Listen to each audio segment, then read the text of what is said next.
El capitán Jake Morrison se encontraba en el puente de mando de la New Horizon y observaba cómo el planeta verde azulado se hacía más grande a través de la pantalla principal. Tras 127 años viajando por el espacio, finalmente habían llegado a su nuevo hogar. Tras él, el suave zumbido de las computadoras llenaba el silencioso puente mientras su tripulación se preparaba para el día más importante de sus vidas. La distancia a Kepler 442b es ahora de 2 millones de kilómetros, informó el oficial de navegación Pete Williams desde su puesto. Su voz transmitía la emoción que todos sentían. Eran los primeros humanos en ver este mundo con sus propios ojos. Morrison asintió y se giró hacia su ingeniera jefe, Lisa Parker, quien estaba revisando los sistemas de la nave por última vez. «¿Cómo estamos, Lisa?» «Todos los sistemas en verde, capitán», respondió con una sonrisa. «Los colonos están comenzando la secuencia final de despertar del criosueño. La DRA. Amanda Foster informa que el 98% de nuestra gente está saliendo del sueño profundo sin ningún problema». El capitán sintió que se le quitaba un peso de encima. 50.000 personas habían confiado en él para que las llevara sanas y salvas a su nuevo hogar. Durante más de un siglo, estas familias habían dormido en el frío abrazo de las cámaras criogénicas mientras la nueva Horizonte las transportaba a través del vasto vacío entre estrellas. La Tierra agonizaba cuando partieron, envenenada por la contaminación y la guerra. Este planeta era la segunda oportunidad de la humanidad. El oficial científico Ben Carter levantó la vista de sus instrumentos con preocupación en el rostro.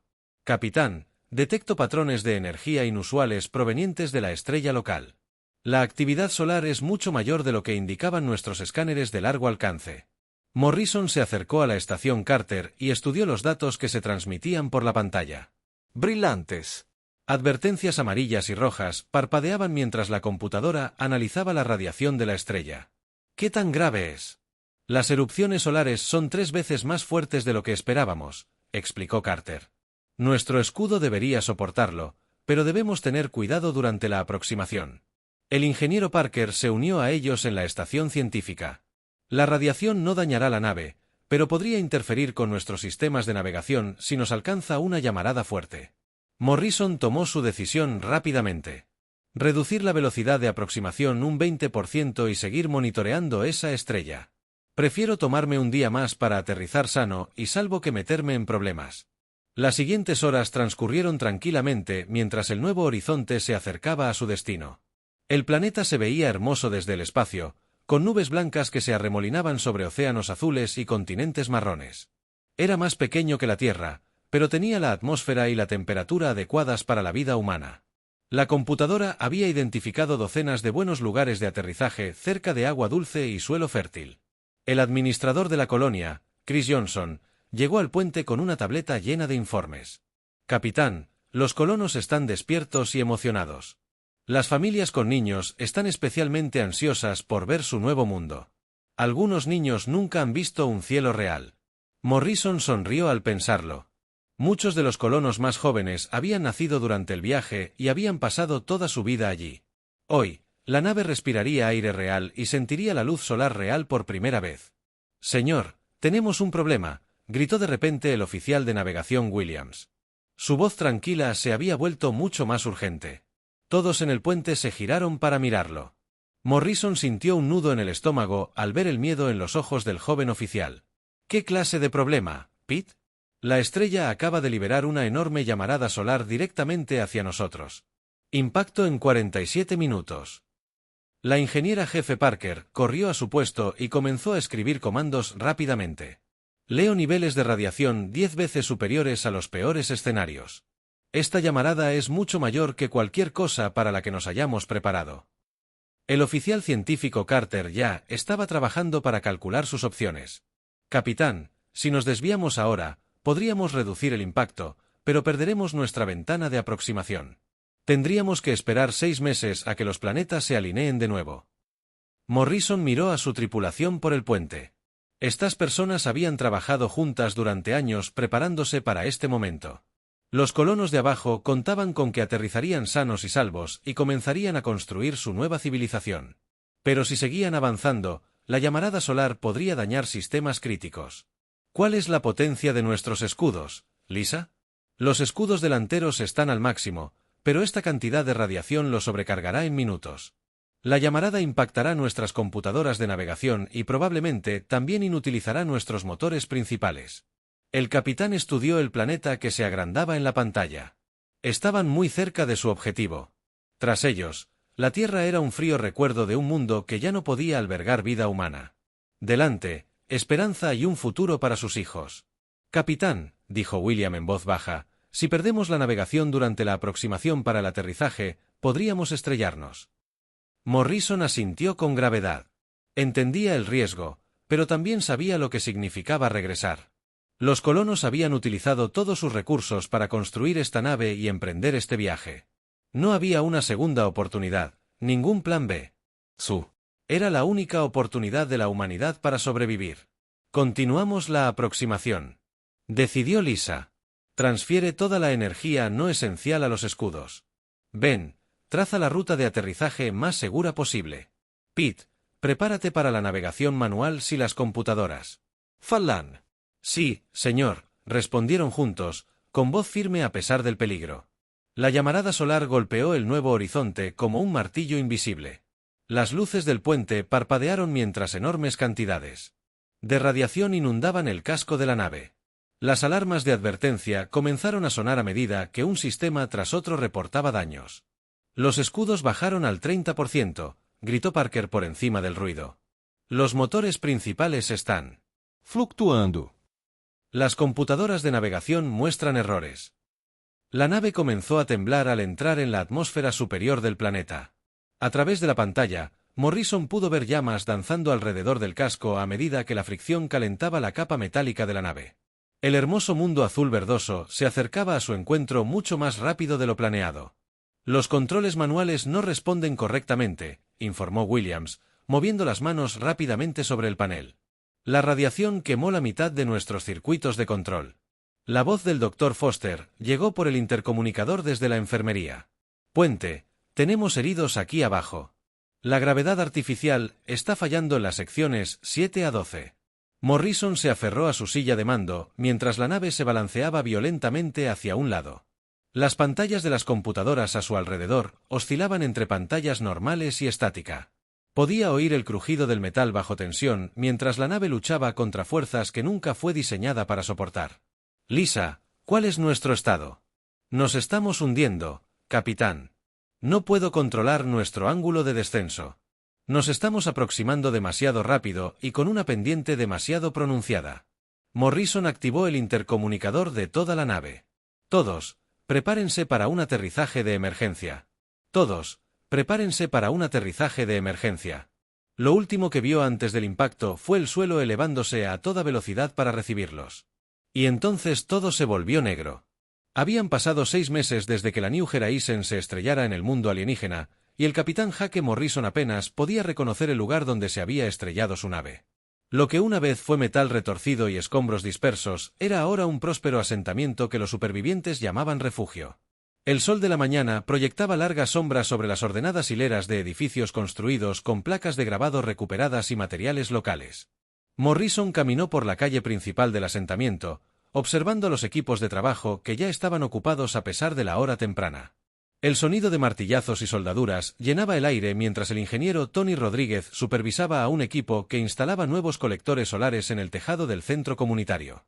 Estos paneles habían sido retirados cuidadosamente de los sistemas de energía de la nave y modificados para adaptarse a sus necesidades actuales. «Buenos días, Tony», gritó Morrison mientras se acercaba a la obra. «Sitio. ¿Cómo va la situación energética?» Rodríguez se secó el sudor de la frente y sonrió.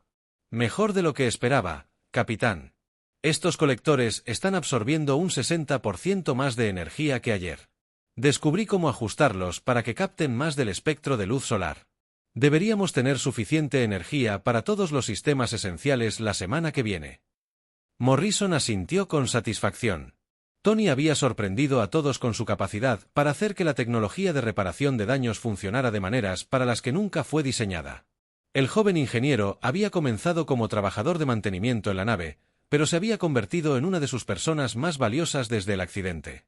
A unos pocos edificios de distancia, la doctora Amanda Foster estaba montando su clínica matutina en lo que solía ser un contenedor de almacenamiento. Morrison vio una fila de personas esperando pacientemente su atención. La mayoría eran colonos que necesitaban chequeos regulares, pero algunos eran trabajadores lesionados que se habían lastimado durante proyectos de construcción. DRA. Para Foster. ¿Cómo están nuestros suministros médicos?, preguntó Morrison al pasar por su clínica improvisada. Nos las arreglamos, capitán, respondió ella mientras le tomaba la presión arterial. De un colono anciano. He estado enseñando a algunos de los colonos primeros auxilios básicos, y María Santis ha estado cultivando plantas medicinales en sus jardines. De hecho, estamos mejor ahora que hace 3 meses. Morrison estaba asombrado por lo bien que la doctora se había adaptado a su situación. Había realizado varias cirugías importantes con herramientas que Tony Rodríguez había fabricado con piezas de naves. Su habilidad y creatividad habían salvado vidas que se habrían perdido sin el equipo médico adecuado. El corazón del asentamiento era la plaza central, donde María Santos había construido su principal área agrícola.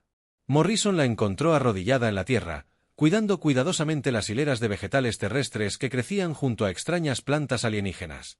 Su rostro estaba cubierto de tierra, pero parecía más feliz de lo que Morrison había visto a nadie desde el accidente. «María, ¿cómo van los cultivos?», preguntó, agachándose junto a ella. «Maravillosamente, capitán», dijo ella, sosteniendo un tomate que era más grande y rojo que cualquier otro que Morrison recordaba de la tierra. «La tierra aquí es realmente mejor que lo que teníamos en las bahías hidropónicas del barco. Estos minerales alienígenas. Parece que nuestras plantas crecen más grandes y fuertes». Señaló una sección donde crecían enredaderas alienígenas moradas junto a plantas de frijol de tierra. He estado experimentando con la siembra asociada usando la flora local. Las plantas alienígenas ayudan a proteger nuestros cultivos de los insectos nativos, y nuestras plantas parecen mejorar el suelo para todo lo demás. Morrison estaba constantemente impresionado por el trabajo de María. Había comenzado como una simple jardinera en la nave, pero se había convertido en su principal especialista agrícola por necesidad y talento.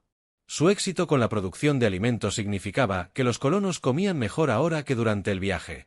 El jefe de seguridad, Rick Barnes, se acercó a ellos con su informe diario de patrulla.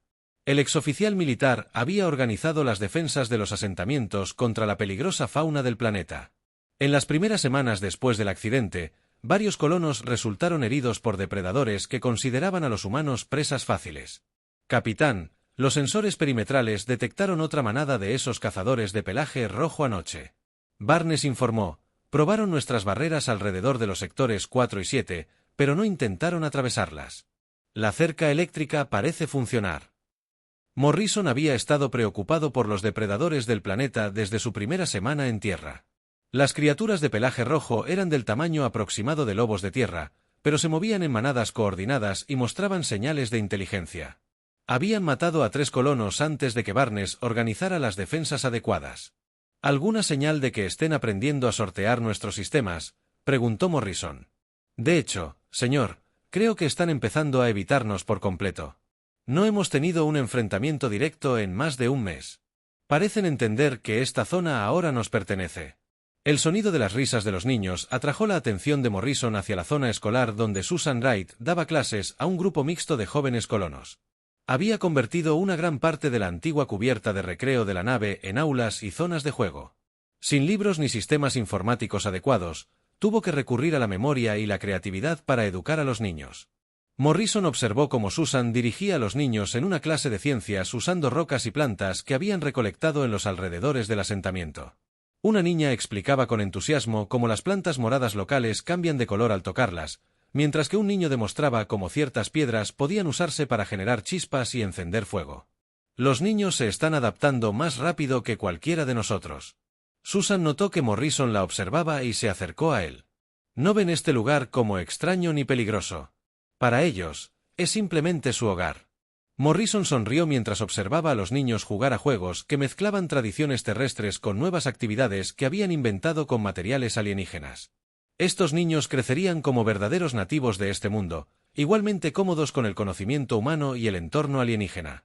El sonido de estática y chirridos electrónicos provenía del centro de comunicaciones donde Paul Griffin pasaba todos los días intentando reparar sus transmisores de largo alcance. Morrison encontró al oficial de comunicaciones rodeado de placas de circuitos y haces de cables, con el rostro iluminado por el resplandor de las pantallas del osciloscopio. ¿Tuviste suerte contactando con la Tierra hoy, Paul?, preguntó Morrison esperanzado. Griffin levantó la vista con ojos cansados pero decididos. Me estoy acercando, capitán. La radiación solar dañó la mayor parte de nuestro equipo de transmisión, pero creo que puedo aumentar la intensidad de la señal usando piezas de las computadoras de navegación. Dame un mes más, y quizá pueda enviar un mensaje. Morrison le dio una palmadita a Griffin en el hombro. El joven oficial se había negado a renunciar a contactar con la Tierra. Aunque la mayoría de la gente había aceptado que estaban realmente solos, su persistencia les dio a todos la esperanza de que algún día sus familias en casa sabrían que habían sobrevivido. Al caer la noche, Morrison subió a lo alto de la torre de vigilancia del asentamiento y contempló Haven. El humo se elevaba de las fogatas donde las familias preparaban la cena con recetas de la tierra y nuevos platos elaborados con ingredientes locales. La gente caminaba entre los edificios, hablando y riendo al terminar su trabajo diario. Un punto en la distancia. 2 lunas alienígenas colgaban en el cielo púrpura sobre colinas ondulantes cubiertas de bosques extraños. Era hermoso y pacífico, nada que ver con el mundo moribundo que habían dejado atrás. Morrison se dio cuenta de que, a pesar del accidente y todas sus luchas, los colonos no solo habían sobrevivido en este mundo alienígena. Habían construido algo mejor que lo que tenían antes. Muy por encima del asentamiento humano, invisible a sus ojos e instrumentos, la nave de observación Ceprian flotaba inmóvil en el cielo matutino. El observador científico ajustó sus sensores de visión y observó a las extrañas criaturas moviéndose, su tosco asentamiento, con creciente fascinación. Durante más de un año, había estado estudiando a estos seres que sus superiores descartaban como salvajes primitivos. Observador, su informe diario está atrasado, dijo la aguda voz del anciano comandante supremo Nexus Tulbex a través del sistema de comunicación. El tono de Ders. Contaba con la autoridad de alguien que había gobernado la sociedad cepriana durante 3 siglos. Sin dudarlo, Valar. Tocó con cuidado su panel de respuestas. Honorable anciano, los seres primitivos siguen existiendo contra toda predicción lógica.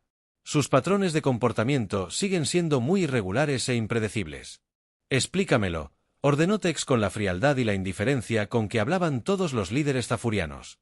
Beltar, observa a los humanos que iniciaban sus actividades diarias en el asentamiento que llamaban refugio.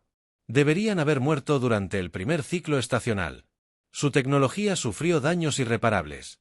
Su número se redujo a la mitad y desconocían los peligros de este mundo. Sin embargo, persisten y parecen prosperar. A través de sus sensores, Beltar pudo ver a la doctora Amanda Foster trabajando en su centro médico. Estaba tratando a un colono herido durante unas obras de construcción, utilizando técnicas que combinaban cirugía primitiva con medicinas elaboradas con plantas locales. Lo sorprendente fue que su tasa de éxito era, en realidad, superior a la estándar. Procedimientos médicos ceprianos. Sus métodos de curación son ineficientes, pero sorprendentemente efectivos. Beltar continuó su informe. La sanadora combina apoyo emocional con tratamiento físico. Esto debería debilitar al paciente según nuestro conocimiento, pero en cambio parece fortalecer su proceso de recuperación. El anciano Tulbex guardó silencio durante un largo momento. Continúe la observación. Informe cualquier comportamiento que pueda amenazar nuestra seguridad. Terminó la comunicación y volvió a su estudio de los humanos. Cerca del centro de asentamiento, el ingeniero Tony Rodríguez trabajaba con un grupo de colonos para expandir sus sistemas de recolección de energía. Lo que hacían los humanos debería haber sido imposible con sus recursos limitados. Sin embargo, de alguna manera, continuaban mejorando su tecnología. El joven observador cepriano había comenzado a cuestionar todo lo que su sociedad creía sobre la inteligencia y la civilización. Los cepranos medían el avance por la perfección tecnológica y el orden social. Sus ciudades eran estructuras geométricas impecables donde cada ciudadano desempeñaba su función asignada sin desviarse. La emoción se consideraba una debilidad. Se desalentaba la creatividad y el pensamiento individual se consideraba un caos peligroso. Pero estos humanos operaban de manera completamente diferente. Discutían y discrepaban, pero de alguna manera llegaban a mejores soluciones a través de sus discusiones caóticas. Desperdiciaban energía en actividades aparentemente inútiles como el arte y la música. Sin embargo, estas actividades parecían fortalecerlos y unirlos.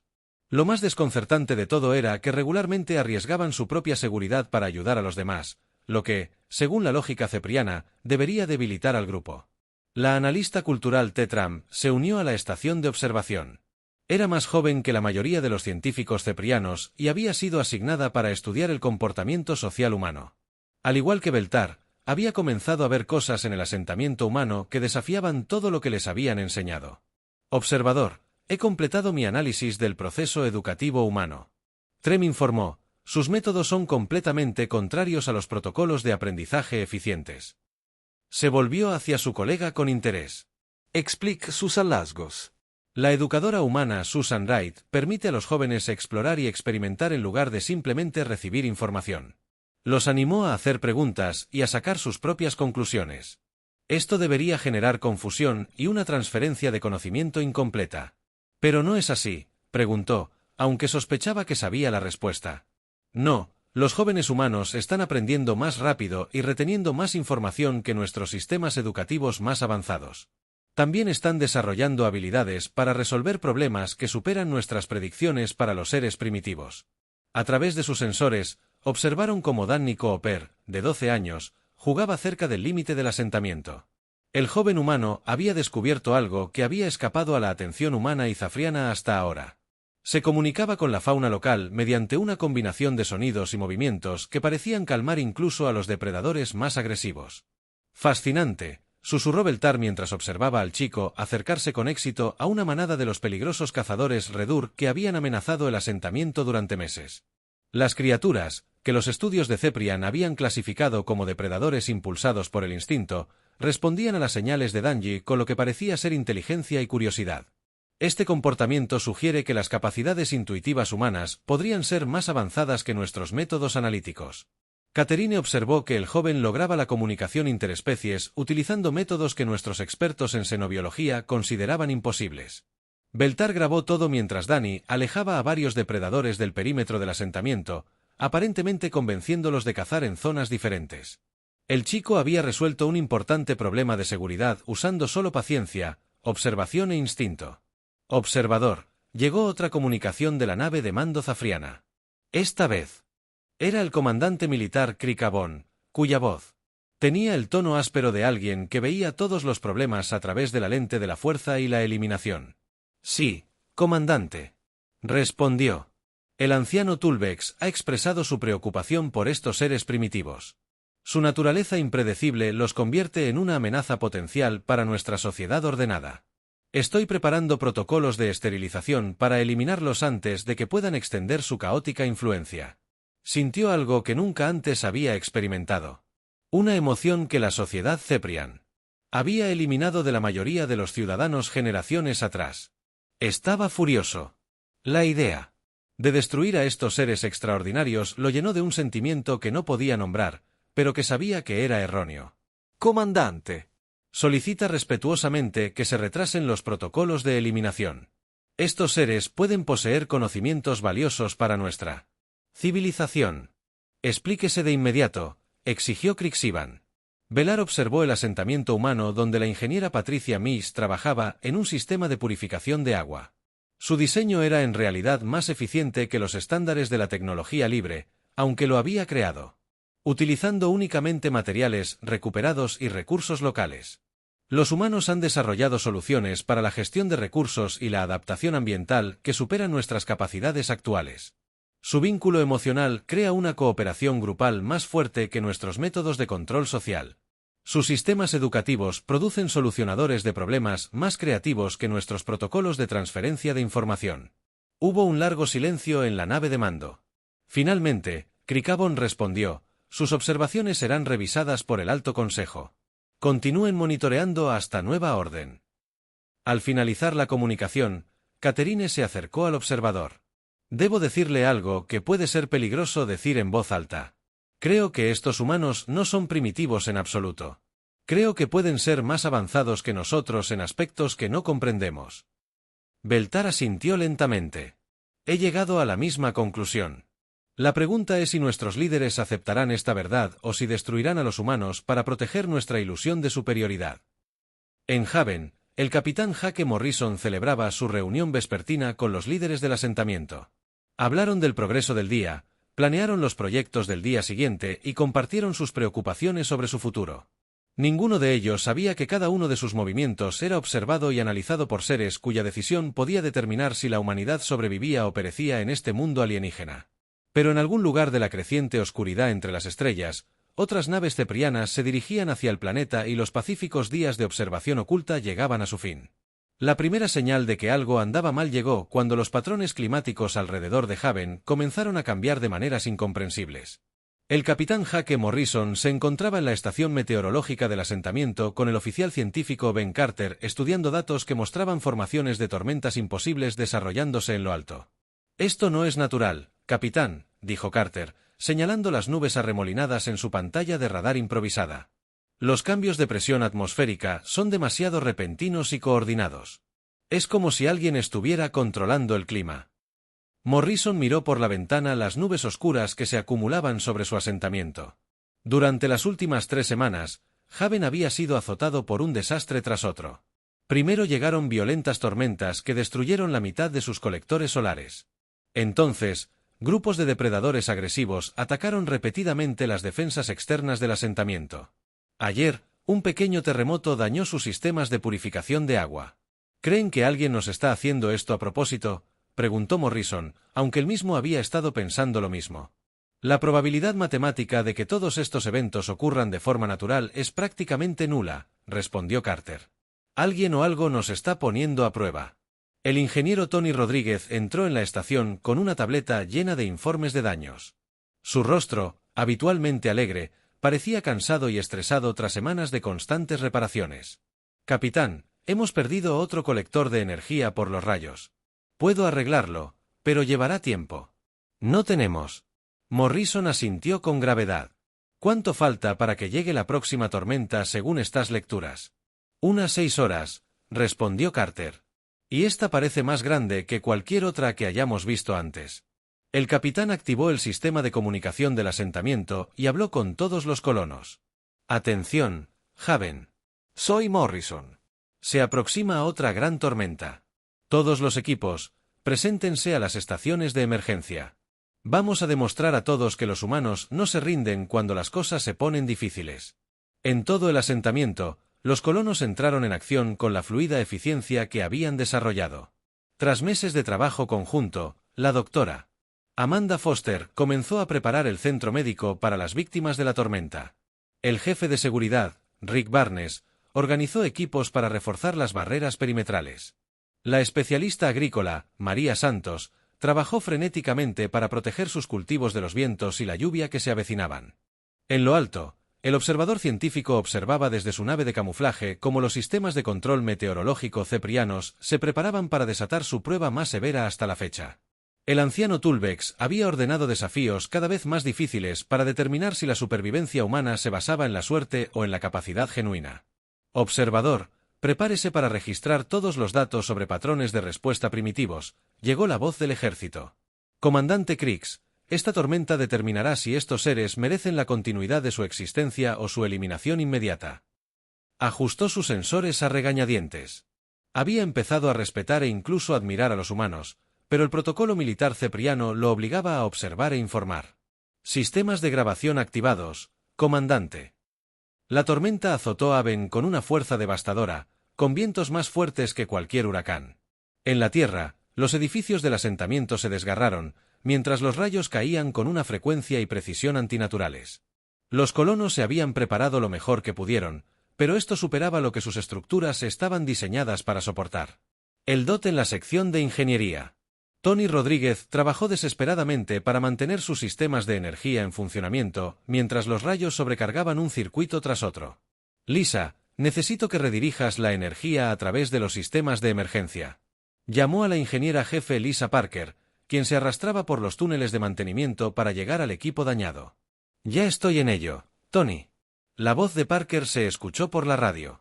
«Pero estamos perdiendo sistemas más rápido de lo que puedo repararlos». El centro médico de la doctora Foster se convirtió en un caos de colonos heridos, ya que los escombros que volaban y las sobrecargas eléctricas causaban bajas en todo el asentamiento. Trabajó con increíble habilidad y determinación, tratando todo, desde huesos rotos hasta quemaduras graves, con suministros que se estaban agotando peligrosamente. La amenaza más grave llegó cuando los escombros de la tormenta comenzaron a destrozar el centro comunitario principal, donde la mayoría de las familias se habían refugiado. El techo del edificio comenzó a derrumbarse, amenazando con aplastar a docenas de personas, incluidos muchos niños. El administrador de la colonia, Chris Johnson, organizó una evacuación inmediata, pero la tormenta hizo casi imposible moverse con seguridad entre los edificios. La maestra Susan Wright ayudó a cargar a los niños pequeños bajo la lluvia torrencial, mientras otros colonos formaban cadenas humanas para guiar a la gente a lugares más seguros. «No lo lograremos», gritó alguien por encima del viento aullante. «Todo el edificio se está derrumbando». Fue entonces cuando el viejo Frank Parker dio un paso al frente. El exingeniero de minas de la Tierra tenía 73 años y planeaba retirarse a un rincón tranquilo de la nueva colonia. En cambio, agarró una bolsa de explosivos que Tony Rodríguez había estado guardando para proyectos de construcción. «Puedo derribar las secciones inestables de forma segura», le dijo Frank a Morrison por radio. «Pero alguien tiene que quedarse para colocar las cargas en el momento oportuno». Morrison comprendió de inmediato lo que Frank se ofrecía a hacer. «Frank, no tienes que hacerlo, capitán». «He vivido mi vida», interrumpió el anciano. «Estos chicos merecen la oportunidad de vivir la suya. Solo asegúrate de que mi sacrificio cuente para algo». Frank Parker trabajó metódicamente a través del edificio que se derrumbaba, colocando cargas explosivas en puntos estructurales clave. Cuando el techo comenzó su colapso final, activó los explosivos en una secuencia precisa que derribó el edificio de forma segura, lejos de las rutas de evacuación. Frank no logró escapar. Sin que los humanos lo supieran, un observador científico registró cada momento del heroico sacrificio de Frank. La muerte voluntaria del anciano para salvar a otros demostró algo que la sociedad cepriana consideraba imposible e ilógico. En su cultura, la supervivencia individual era la máxima prioridad, y sacrificarse por los demás se consideraba una disfunción mental. «Comandante Crixivan», informó Beltar con voz temblorosa. «Los seres primitivos continúan mostrando comportamientos que contradicen nuestra comprensión de los patrones lógicos de supervivencia». «Explicado», fue la dura respuesta. Un anciano terminó deliberadamente con su propia existencia para preservar las vidas de los miembros más jóvenes del grupo.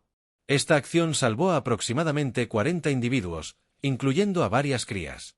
El comportamiento parece para fortalecer, en lugar de debilitar, la capacidad general de supervivencia del grupo. Hubo un largo silencio en la nave de mando. Finalmente, Krikabon respondió: «Continúen monitoreando. El anciano tal vez querrá un análisis completo de esta anomalía». Cuando la tormenta finalmente pasó, los colonos salieron de sus refugios para evaluar los daños. La mitad de sus edificios estaban destruidos, sus sistemas de energía estaban fuera de servicio y habían perdido a su miembro más antiguo y sabio. Pero en lugar de desesperación, Morrison vio algo increíble en los rostros que lo rodeaban. El Dr. Foster ya estaba organizando equipos médicos para tratar a los heridos con mayor eficiencia que antes. El ingeniero Rodríguez estaba diseñando nuevos sistemas de energía que serían más fuertes y resistentes a las tormentas. El jefe de seguridad Barnes estaba planeando procedimientos de emergencia mejorados basados en lo que habían aprendido. Lo más notable de todo, el joven Danny Cooper se acercó a Morrison con lágrimas en los ojos, pero con determinación en la voz. «El capitán señor Parker me enseñó a usar esos artefactos explosivos antes de morir. Quiero ayudar a reconstruir todo más fuerte que antes». Morrison miró a su gente y se dio cuenta de que los desastres no los habían quebrado. Cada desafío los había hecho más capaces, más unidos y más decididos a sobrevivir. Quienquiera que los estuviera poniendo a prueba, había creado exactamente el resultado opuesto al que probablemente pretendían.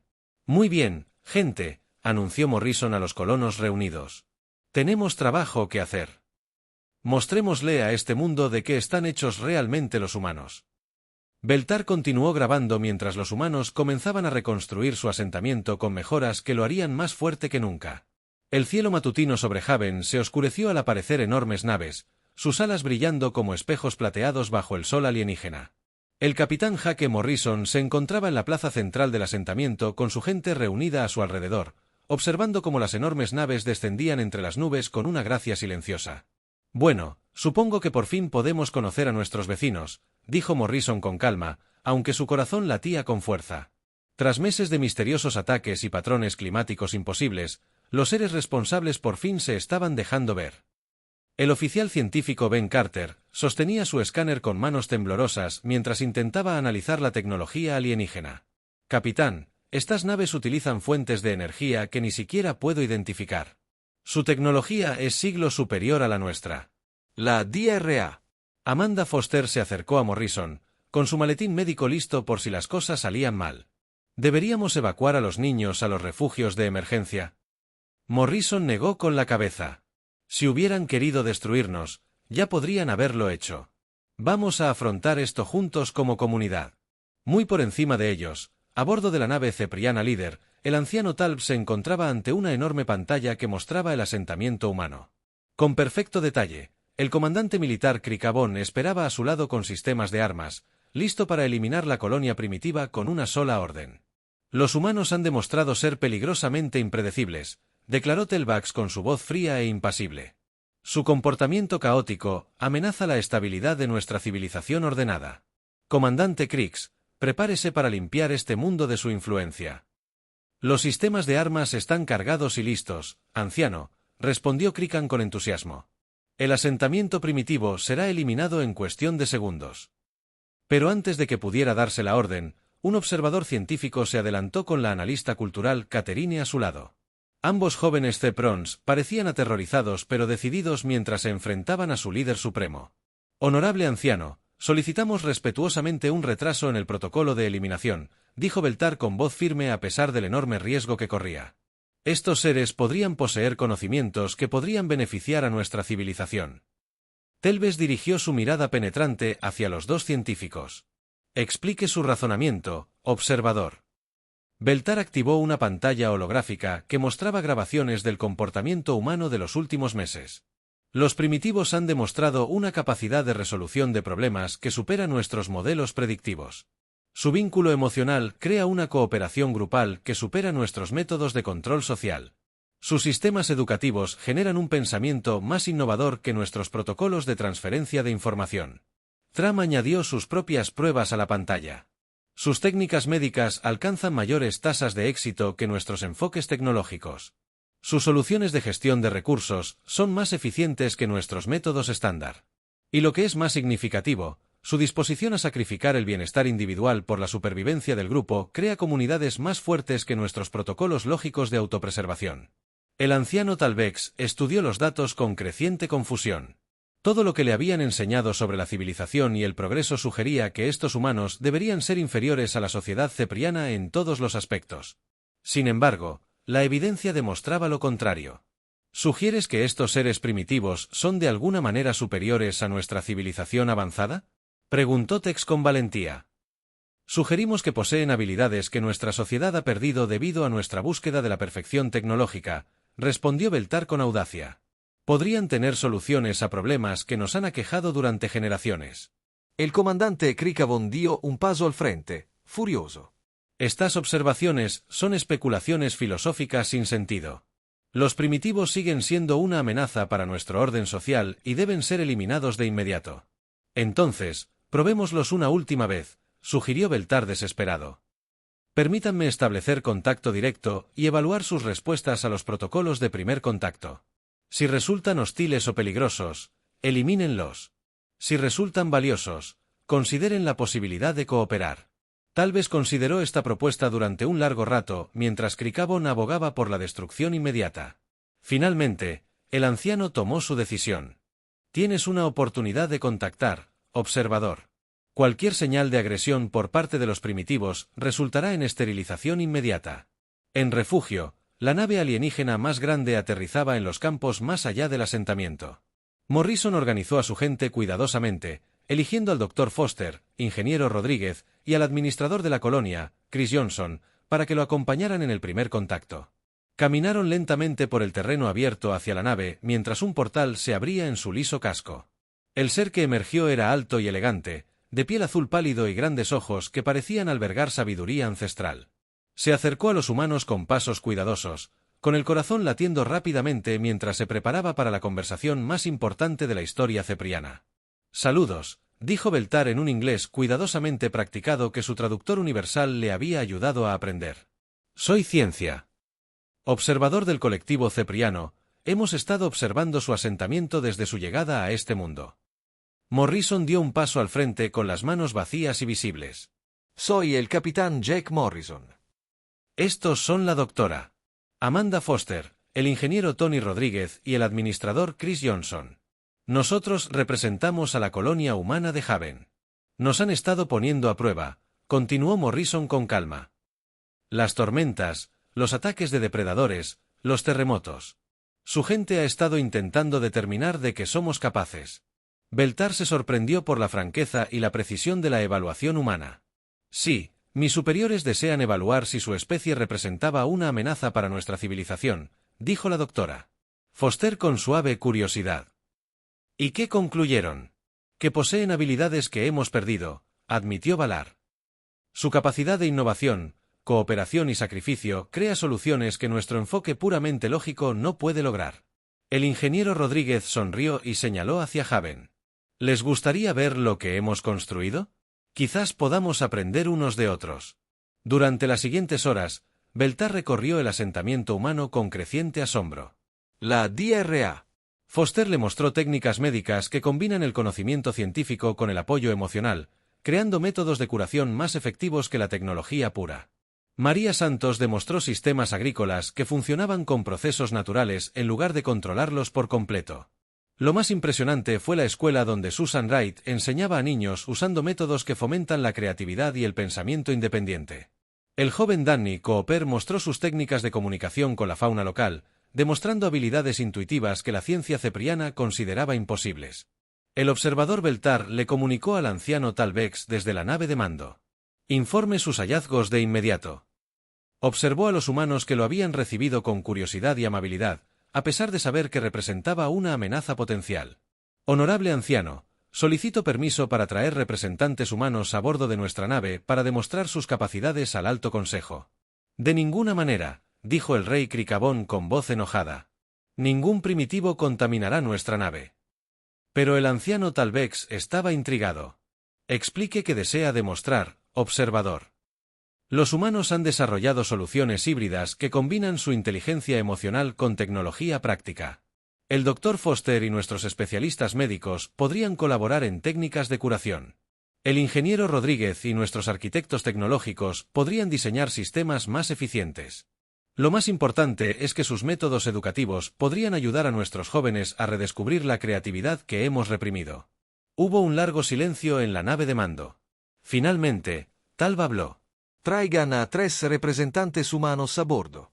Cualquier acción hostil resultará en la eliminación inmediata de su asentamiento. La reunión a bordo de la nave cepriana lo cambió todo. El Dr. Foster trabajó con curanderos zafrianos para desarrollar procedimientos médicos más efectivos y humanos.